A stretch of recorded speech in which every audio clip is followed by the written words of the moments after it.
Sure. We all celebrate the new year in January, but we all know the real changes happen just after Labor Day when the kids go back to school and routine comes knocking.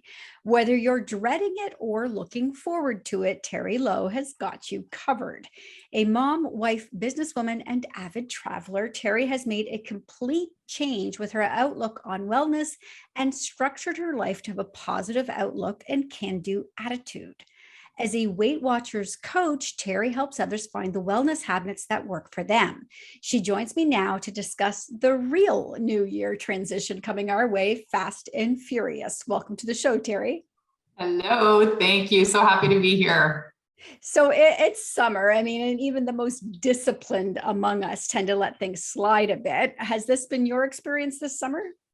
I mean, it has. There's been travel, there's been barbecues, there's been parties, gatherings, especially after the last 2 years. I think we're all like in overload summer, taking it all in. So I'm a fairly structured person, but I will tell you this summer, I have just kind of put it to the wayside.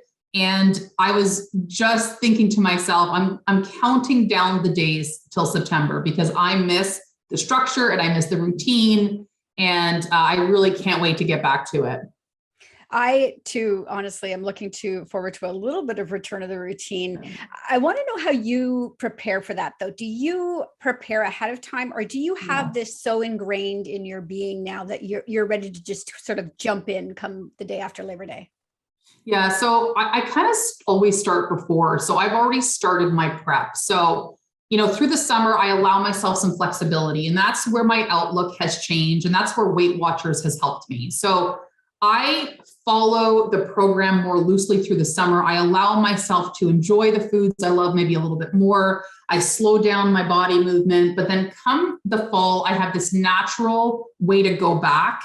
And I have the structured program that I have to follow. And I usually start right about now. So about 2 weeks ago, found myself back at the gym versus I keep moving in the summer and walks. I do walks, but I find myself back at the gym. I've started filling my freezer with those healthier, leaner proteins. I've started meal prepping, and I don't go into full swing until the kids are back at school, but I've started to prepare mentally, and the Weight Watchers app is absolutely fabulous for that. So I've started tracking again versus in the summer, I kind of let that go a little bit. So I'm slowly easing my way back to routine. Let's talk about the joy in the journey. Because you talk about that. And I think a lot of people might look, at the return to routine as something to dread. And you talk about embracing the joy in the journey. Can you expand on that a little bit? I think, when I was younger and when I'm going to call it dieted, which was, I think I'm going to consider it a bad word now. I just want to feel good. And I know that when I am on routine, when I'm eating well, when I'm moving regularly, I feel genuinely better. And so although I enjoy that downtime with little structure, I miss feeling good in my own skin, if that makes sense. So that structure and eating well and moving your body and being able to feel good is part of that journey. That doesn't mean you can't go on vacation for a week or two and enjoy the foods you love, maybe in abundance, maybe a little extra wine, a little extra drink, but just to bring yourself back to what makes you feel good. And, it's not about not having the foods you love. It's about feeling good inside your body. And sometimes that means enjoying those foods. And sometimes it means just taking it as it comes. And then it's being more structured.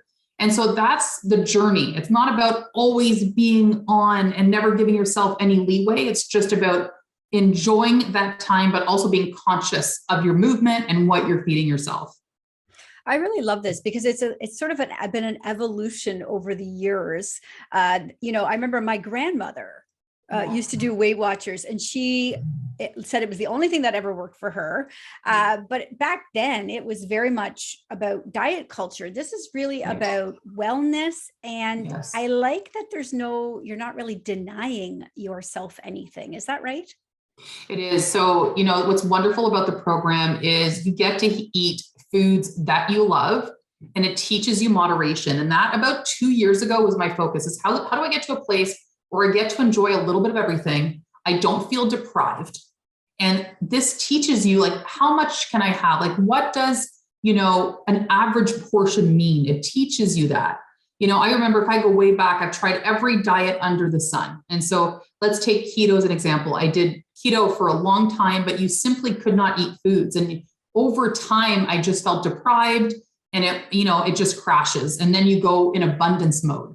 Versus Weight Watchers, you get to enjoy everything in little amounts. And so it teaches you moderation. It teaches you to eat in a more well-rounded manner. And it encourages movement. It encourages you to move your body, to drink water, to do all the things so you don't feel deprived. So it's the way to go long-term, at least for me. That's what it's been for me.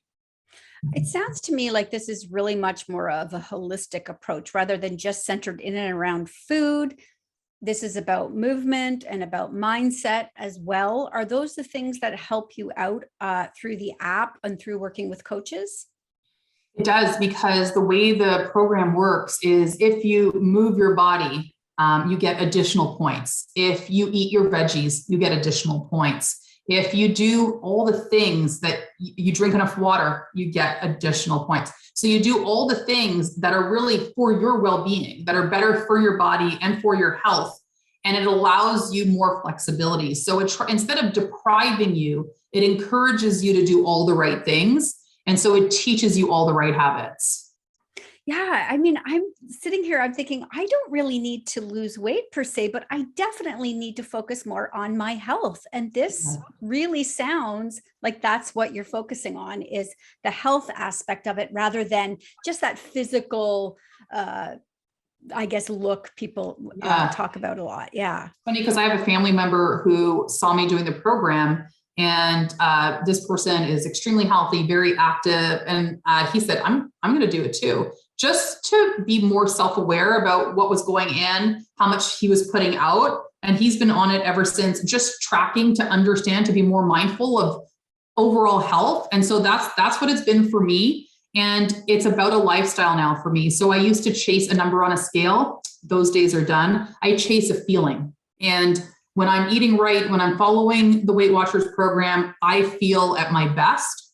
Naturally with that, there's weight loss oftentimes, but it's not necessarily what I'm chasing. I'm chasing that I have energy, I feel good, I want to move. And that's what Weight Watchers does for me. I love this, chasing a feeling. I think everybody needs to be doing that now. And I know lots of people are thinking about the new year, the real new year coming up in a couple of weeks. And so I want to help them encourage and chase that feeling as well. So where can they keep up with you and all that you're doing to help people? I'm on all socials pretty much, Instagram at the Terri Lowe, on both TikTok, Instagram, Facebook, YouTube, Pinterest, all of the socials. But I am very much looking forward to September. Not that I want to push my kids out, but I am ready for routine. All right. Amazing. Me too. I think I might jump in. This is fantastic. Thank you, Terri, for joining me today. Great conversation. Thank you. Thanks so much.